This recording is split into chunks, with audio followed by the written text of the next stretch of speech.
Vláda dnes prijala uznesenie k prevereniu právnej, vecnej a finančnej stránky zmluv uzatvorených po vyhlásení predčasných parlamentných volieb. My sme to avizovali a do 31.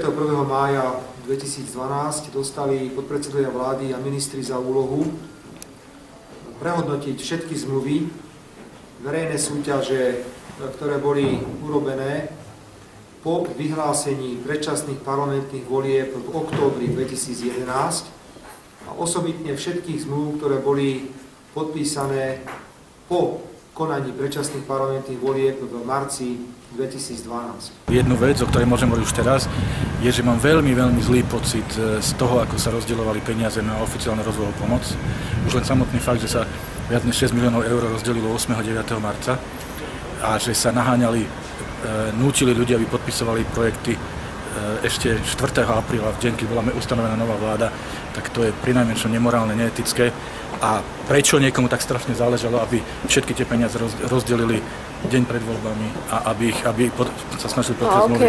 O aké krajiny išlo, alebo aké spoločnosti, ktoré dostali? Viete čo, tam je 37 projektov vybratých z celkového množstva viac než 100 projektov. Čiže my teraz okrem iného študujeme, ktoré projekty boli vybrané, kto sú tí partneri, ktoré projekty boli odmietnuté. Ministri budú teraz vlastne nejakým spôsobom kontrolovať späť tie zmluvy, ktoré boli pouzatvárané na konci narýchlo. Máte nejaké konkrétne zmluvné vzťahy, ktoré sú pre vás pochybné? Vôbec som sa touto problematikou ešte nezaoberal. Nie je pre mňa prioritná.